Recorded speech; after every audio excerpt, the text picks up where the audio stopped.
This channel investigates the cases history tried to bury, the files that were sealed, dismissed, or quietly forgotten because they had no acceptable explanation.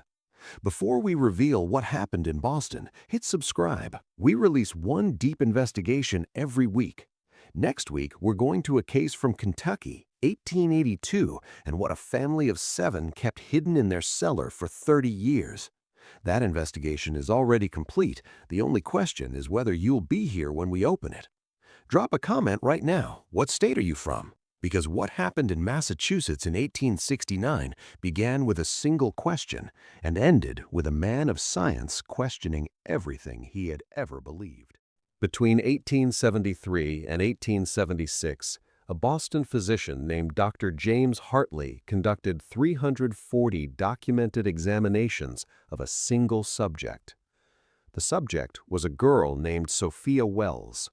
She was 8 years old when the testing began, 11 when it ended. She had been blind since birth.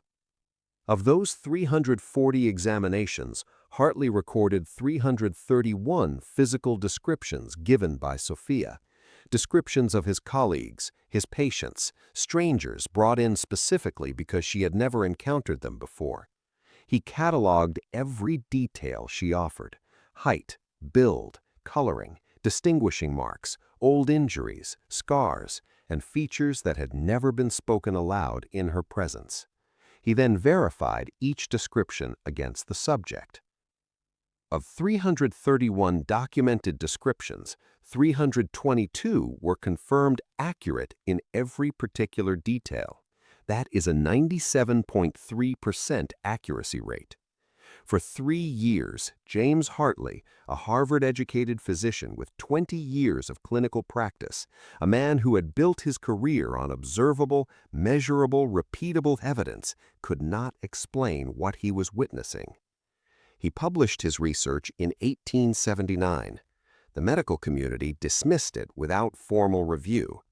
His paper sat untouched in the archives of the Boston Medical and Surgical Journal for 129 years. In 2008, a perception researcher at Massachusetts General Hospital was cataloging pre-20th century case studies in anomalous sensory function. She opened a bound journal from 1876. Inside the front cover, in careful copperplate handwriting, were the words, "I do not know what I have observed. I know only that I have observed it." Below that, a single name, Sophia Wells, born July 14, 1865, died February 3, 1931, blind from birth. What followed was 214 pages of the most meticulous documentation of an unexplained human ability ever recorded in 19th century American medicine. This is her story. Boston in 1869 was a city of two minds. On one side, progress. The city had more hospitals per capita than any other in the United States.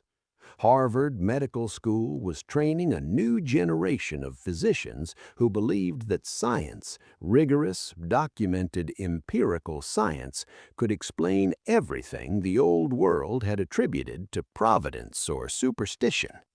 If something existed, it could be measured. If it could be measured, it could be understood. On the other side, everything that resisted measurement. The city still carried the weight of the war, 4 years of wounds that medicine could not close, of men who came home changed in ways that no instrument could quantify. Spiritualism had exploded in popularity across New England. Seance parlors operated 3 blocks from Harvard Yard. The line between the scientific and the inexplicable was thinner than anyone in the medical establishment wanted to admit. It was into this city, in the summer of 1869, that Eleanor Wells brought her 4-year-old daughter, Sophia, to see a pediatric physician about an unrelated complaint, a persistent winter cough that had not resolved by June. The physician who examined Sophia that morning was not James Hartley. He was a general practitioner named Dr. Owen Marsh, 61 years old, near the end of his career, and a man who, by his own account in a letter written to his nephew many years later, had seen everything medicine had to offer and was no longer capable of surprise. He was wrong. Eleanor Wells sat in the waiting room while Dr. Marsh examined her daughter. When he emerged, according to that same letter, his face was the color of old linen. He asked Mrs. Wells one question. "Has your daughter ever described the appearance of people she has never met before?" Eleanor Wells set down her needlework. "Every day," she said, "since she was very small. I assumed all children did this." She had not known.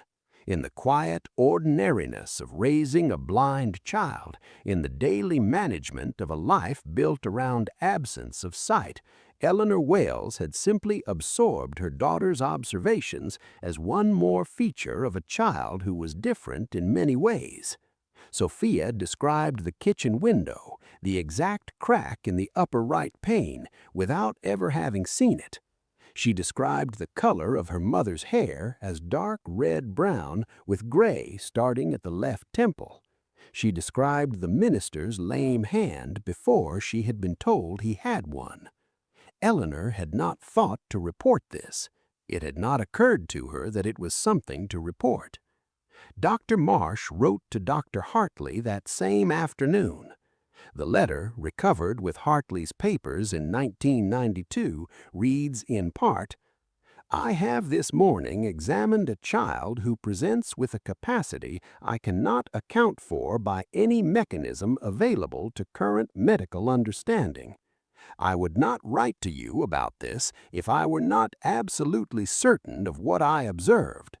I am absolutely certain. I urge you to meet this child." Hartley was 34 years old.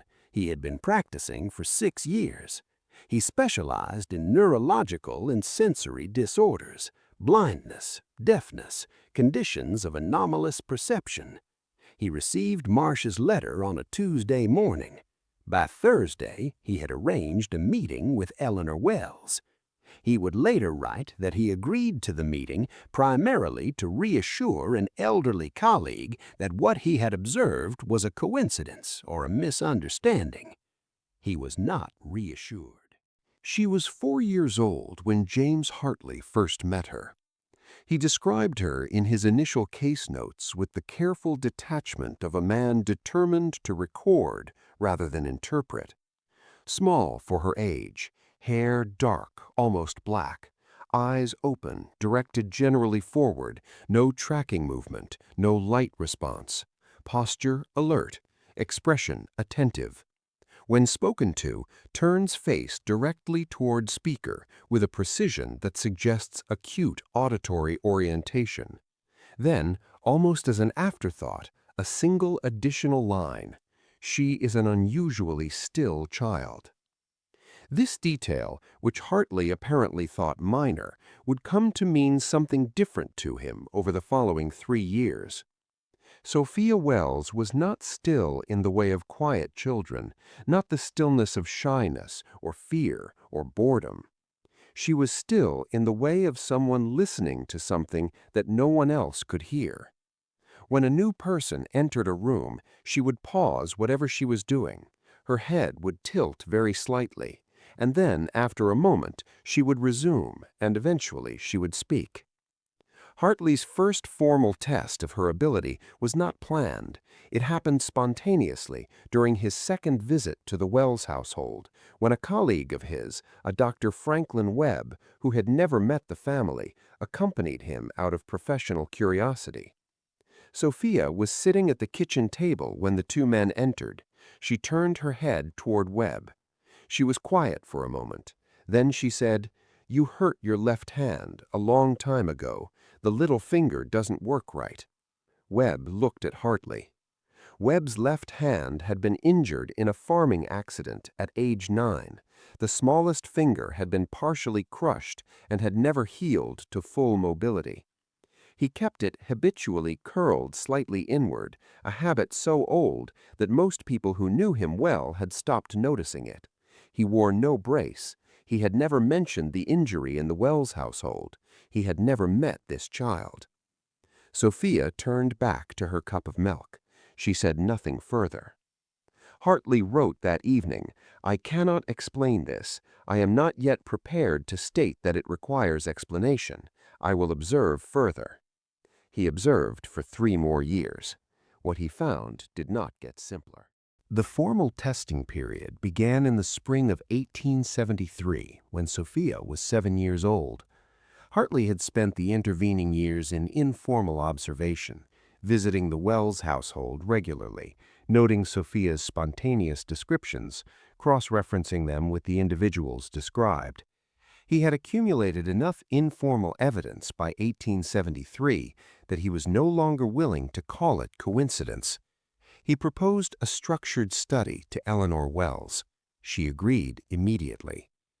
"She already does this," Eleanor said, according to Hartley's case notes. "You want to write it down. That seems reasonable." The protocol Hartley designed was careful by the standards of any era. Subjects were brought to a dedicated examination room, a rented space on Tremont Street, neutral and unfamiliar to all parties. Sophia was brought in after the subject was already present. No physical contact was permitted during the description phase. No verbal prompts were given. Hartley never asked Sophia to describe a specific feature, only, "Tell me what you notice about the person in this room." The descriptions were transcribed verbatim by a dedicated stenographer. Hartley then verified each specific claim against the subject, either directly or through a detailed questionnaire completed in private. Every verification was signed by the subject. The results were not ambiguous. The first subject Hartley brought was a man named Thomas Alcott, a 38-year-old former Union Army soldier, a stranger to Sophia and to Eleanor Wells. Hartley had selected him specifically because he carried significant documented physical history: a bayonet wound to the right shoulder, a powder burn on the left side of his neck, a broken nose that had healed crooked, and, visible to no one because Alcott was fully clothed throughout the session, a long scar across his left ribs from a field surgery in 1863. Sophia entered the room. She stood near the door. She tilted her head. She described the broken nose first. "His nose is bent, like it was hit hard and put back wrong." She described the powder burn. "There's something on his neck, on the left, like skin that got hurt and healed different." She described the shoulder wound. "His right shoulder, something happened there. It's not the same as the left." Then she said, "He has a long hurt on his side, his left side. It's very old." Alcott, who had removed his jacket for the verification portion of the session, confirmed each detail. When the examination was complete, he sat quietly for a moment. Then he said to Hartley, according to the case notes, "I have never spoken of the side wound to anyone in Boston. I don't know how to account for this." Hartley wrote, "Observation confirmed. All 5 details verified. No explanation has been found." He underlined the last sentence twice. By the second year of testing, Sophia was 8 years old. Her ability, if ability was the right word, and Hartley increasingly found himself uncomfortable with all available words, had not diminished. If anything, the descriptions had become more specific. In October of 1874, Hartley decided to test himself. He entered the examination room as a subject. The stenographer was present. Sophia did not know, he believed, that the person in the room was familiar to her. She knew Hartley's voice, his footstep, his particular way of settling into a chair, but he entered in silence, sat without speaking, and waited. Sophia stood near the window. After a long pause, she said, "Dr. Hartley, you came to be the one in the room this time." He had not spoken. She had identified him within seconds of his entering. He asked her, following protocol, to describe what she noticed. She gave the expected details: his height, his build, the reading spectacles he wore habitually folded in his breast pocket. Then she paused. She said, There is something on your back, on the right side, low down, a mark you were born with, dark, about the size of a half-dollar coin. Hartley sat very still. He had a port wine birthmark on his lower right back. He had had it since birth. It was located in a position that was not visible without deliberate effort. He could not see it himself without a mirror. He had never mentioned it to anyone in the Wells household. He had never mentioned it to his stenographer. He had never mentioned it to his wife. He knew this because he had never, in 9 years of marriage, thought to mention it. It was not a secret. It was simply something that existed on his body, private by the ordinary privacy of skin. He would later confirm in his case notes that he had asked his wife that evening whether she was aware of the mark. She was not. Hartley wrote that night in his private diary rather than his case notes. I sat in that room for a long time after Sophia left. I am a physician. I believe in what can be observed and measured. I have observed this child give 214 verified descriptions of physical features that she could not have obtained through any sensory channel available to medical science. I have just discovered that she described a mark on my own body that my wife of 9 years did not know existed. I do not know what conclusion to draw from this. I know only that I can no longer draw the conclusion I began this study expecting to draw. But Dr. Hartley wasn't finished, and neither was Sophia, because in the final year of testing, she would give a description that would test not just Hartley's science, but his humanity. Stay with us. The third year of testing brought a subject that Hartley had not anticipated and had not sought. A man named Cornelius Vane, a 52-year-old merchant, a colleague of Hartley's brother-in-law, came to the examination on Tremont Street in February of 1876. He had heard of the study through social channels and presented himself to Hartley as a willing subject. He was, by appearance, in reasonable health. Hartley noted in his case file that Vane was well-dressed, well-nourished, and showed no obvious signs of distress. Sophia entered the room. She stood near the door for longer than usual. Then she sat down on her examination chair, which she never did before completing a description, and she was quiet. Hartley waited. After a long time, Sophia said, "He is very sick." Hartley asked her to continue. "Inside, something inside is wrong. It's been wrong for a long time. He doesn't know how wrong." She said nothing further. Hartley documented the session and conducted a follow-up physical examination of Vane, which was not standard protocol, but Sophia's behavior had been unusual enough to prompt it. His examination found nothing diagnostically significant. Vane departed in good health and apparently in good spirits. Cornelius Vane died 14 months later. The cause of death was a hepatic tumor, primary liver cancer, discovered only when he presented with acute symptoms in the spring of 1877. The attending physician who treated him in his final weeks estimated, based on the tumor size at discovery, that it had been developing for approximately 2 to 3 years. Hartley received notice of Vane's death by letter in April 1877. He sat with the letter for a long time before he opened his case files. He added one final note to Vane's session record, dated April 14, 1877. Sophia stated something inside is wrong. It's been wrong for a long time. He doesn't know how wrong. This was documented 14 months prior to the discovery of a hepatic tumor that had, by medical estimate, been present during the session on Tremont Street. I am not prepared to speculate on the mechanism. I am prepared to state that this description was accurate. He closed the file. He began writing his paper. Throughout the 3 years of formal testing, Hartley made consistent efforts to understand not just what Sophia described, but how. Sophia was a patient and thoughtful child. She was not, by Hartley's account, unsettled by the testing. She treated it with the same quiet matter-of-factness that she brought to most things. It was something that happened, that she participated in, that seemed to interest the adults around her in ways she found mildly curious. But when Hartley asked her directly about the mechanism, how she obtained her descriptions, she consistently gave variations of the same answer. "I don't see with eyes.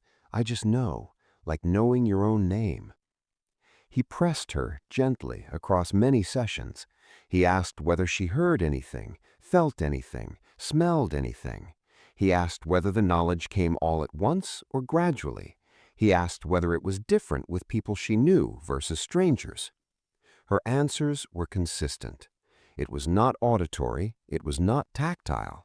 It arrived, she said, the way a thought arrives. You don't know where it came from, but it's there. With strangers, she said, it sometimes took longer, like when you can't remember a word and then it comes. With people she knew well, it was immediate. She said in a session Hartley recorded verbatim in November of 1875 when she was 10 years old, "I think everyone knows things they can't explain knowing. I just know more than most people do about the outside parts." Hartley wrote in his diary that night, "She speaks about this as if it is simply a feature of the world, like weather or mathematics, no drama, no performance. This, perhaps more than the descriptions themselves, is what I find most difficult to account for." He also asked her eventually how she felt about it. She thought for a long time before answering. "It helps me know who is kind. The way people are built on the outside tells me something about how they feel on the inside. I can't say why, I just know that it does." She paused. "I'm glad I have it," she said. "I would miss it very much if it went away." She was 10 years old when she said that. She was 14 when it went away. What happened when Sophia lost her ability and what it cost her is perhaps the most devastating part of this story, and Hartley's response to it tells us something about what 3 years of watching the impossible had done to him. The formal testing period had ended in 1876. Hartley concluded the study when Sophia was 11, satisfied that he had accumulated sufficient documentation to present his findings. He remained in contact with the Wells family afterward, visiting occasionally, corresponding with Eleanor. His paper, Anomalous Descriptive Capacity in a Congenitally Blind Subject, a 3-year clinical observation, was published in the Boston Medical and Surgical Journal in the spring of 1879. It was 47 pages. It included the complete transcribed descriptions, verification signatures, and statistical analysis. It was the most thorough documentation of its kind in the 19th century American medical record. The response was swift and dismissive. The journal received 4 formal replies from colleagues of Hartley. All 4 characterized the study as methodologically flawed. 2 suggested that Sophia had obtained her descriptions through subtle auditory cues, the sound of a person's breathing or movement indicating age or injury. 1 suggested that Hartley had, unconsciously, provided verbal prompts that he had not recorded. The 4th simply stated that the results were inconsistent with established mechanisms of human perception and therefore require no further investigation. Not one of the 4 had examined Sophia. Not one had reviewed the original session transcripts. Hartley wrote to a colleague in the autumn of 1879, "They have dismissed what I documented without examining what I documented. I have 331 verified descriptions. They have a prior conviction that such descriptions are impossible. I am uncertain which of us is practicing science." He received no formal reply. 3 years after the paper's dismissal, in the winter of 1879, Eleanor Wells wrote to Hartley with news that she said she did not know how to tell him. Sophia was 14. The ability was gone. It had not faded gradually. Eleanor described it as sudden.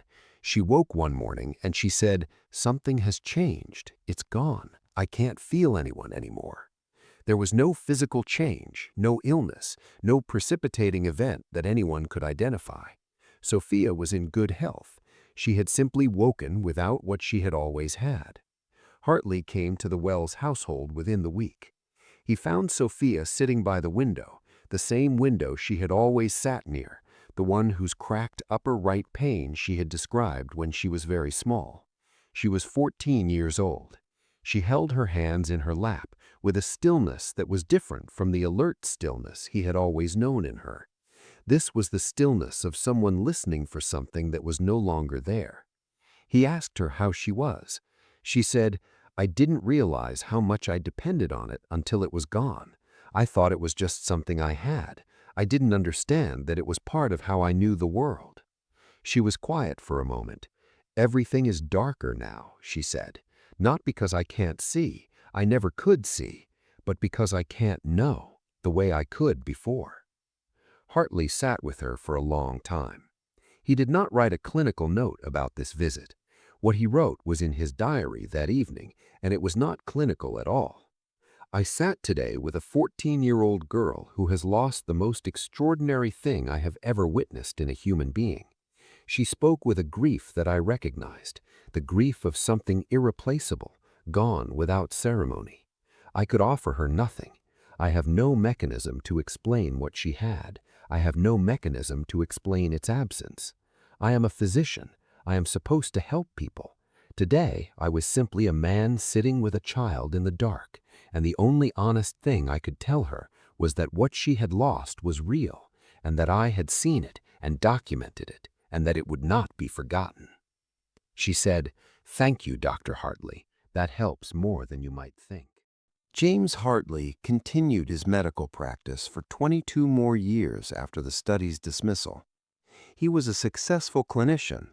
He was respected by his peers, those who did not know about the Sophia Wells paper, which, by the 1890s, had been largely forgotten. He never published another paper on anomalous perception. He never stopped thinking about what he had observed. In the late 1880s, Hartley began keeping a second diary separate from his professional journals, which he filled over the following 15 years with what he called the questions medicine has not asked me to answer. This diary was discovered among his papers by his granddaughter in 1962 and eventually donated to the Massachusetts Historical Society, where it sat in a climate-controlled archive for another 40 years. In an entry dated December 4, 1891, 15 years after the formal testing had concluded, Hartley wrote, "I have spent a great many years attempting to reconcile what I observed with Sophia Wells against what my training tells me is possible. I have not succeeded.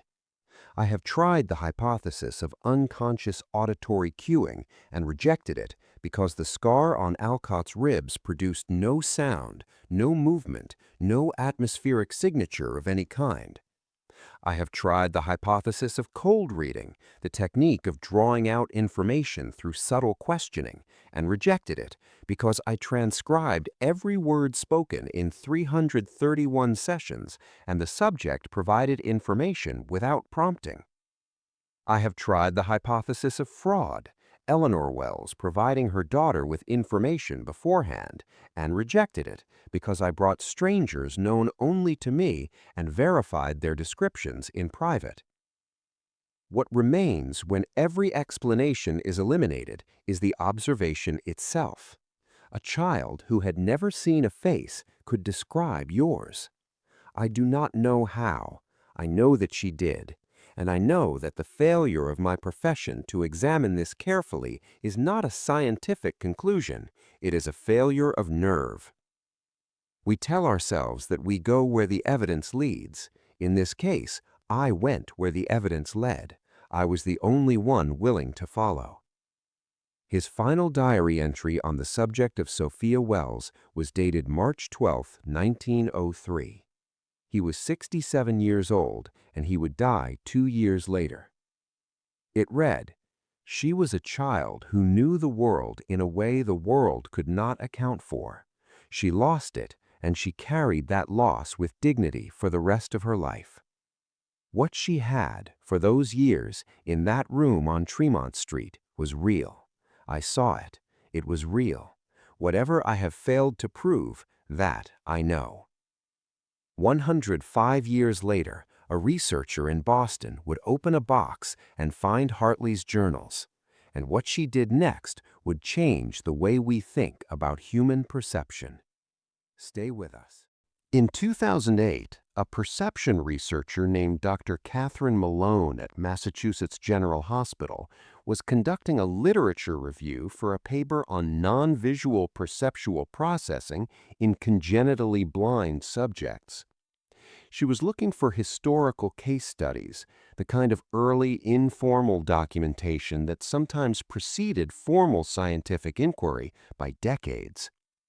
A research librarian directed her to the Boston Medical and Surgical Journal archive. She found Hartley's 1879 paper on a Tuesday afternoon. She read it in one sitting. She later described the experience in the acknowledgments section of the paper she published the following year, a paper that cited Hartley's documentation as among the most rigorously recorded pre-modern observations of anomalous perceptual function in the American medical literature. She wrote, "What struck me was not only the quality of the documentation, though it was exceptional, but the tone. Hartley was a man who knew what he had seen. The dismissal he received was not based on his methodology. It was based on the conclusion that the results implied. This is not an unfamiliar pattern in the history of science. It is, however, a painful one." Malone tracked the Wells family records through the Massachusetts Vital Statistics archives. She confirmed that Sophia Wells, born July 14, 1865, in Boston, had lived an ordinary life after the testing period. She had married in 1886, she had 3 children, she had worked as a music teacher, she had always had exceptional hearing, and had been, by all surviving accounts, a well-regarded member of her community. She died on February 3, 1931, at the age of 65. She never regained the ability. She never, as far as any surviving record indicates, spoke publicly about the testing period or about what she had lost. Malone found one final document in the Massachusetts Historical Society archive. A single handwritten letter, undated, found folded inside the back cover of Hartley's second diary. It was in a hand that the archivist identified as female, 19th century, educated. It said, "Dear Dr. Hartley, I wanted you to know that I do not regret the years on Tremont Street. I know that your paper was not well received. I know that you have carried that unfairly. What I had was real. You saw it when no one else was looking. That is its own kind of seeing. Sophia." Hartley's diary had been closed since 1905. The letter had been there, unread, since before his death. He never knew she wrote it. Here is what we know. Between 1873 and 1876, a blind child in Boston gave 331 documented descriptions of physical features, scars, birthmarks, old injuries, conditions invisible beneath clothing, with a 97.3% verified accuracy rate. The documentation was conducted under controlled conditions by a Harvard-educated physician. Every verification was signed by the subject. The records have survived intact for 150 years. Here is what we don't know. How? Sophia Wells described Hartley's birthmark, a mark he had carried since birth in a location he could not see himself, before his wife of 9 years knew it existed. She described a tumor in Cornelius' vein 14 months before it killed him. She described the old wounds of a soldier who had never spoken about them to anyone in that city. She was not cold reading. She was not receiving whispered information. She was not performing. She was a quiet, thoughtful girl sitting in a rented room on Tremont Street, telling people what she noticed about them. She said, "I don't see with eyes, I just know, like knowing your own name." She lost it at 14. She grieved it. She built an ordinary life without it. She died in 1931, 65 years old, having never explained what she once had, because she had never been able to explain it, only experience it. Dr. James Hartley spent the last 30 years of his life trying to find language for what he had witnessed. The best he found was written in a diary that no one read until after he was gone. She knew. Whatever we choose to call it, whatever mechanism we eventually discover or fail to discover, she knew, and the knowing was real. Here is the question that Hartley's paper and Malone's rediscovery and 331 transcribed sessions on Tremont Street leave us with. If a blind girl could describe your face, your scars, your birthmarks, your old injuries, more accurately than most people who have looked at you directly for years, what does that tell us about what seeing actually is? If this investigation stayed with you, share it with someone who needs to hear Sophia's story. Hit the like button. It tells us to keep going deeper. Subscribe and don't miss next week's investigation from Kentucky, 1882. That case is already sealed and ready. The only question is whether you'll be here when we open it. The file on Sophia Wells was dismissed in 1879. It took 129 years for anyone to look again.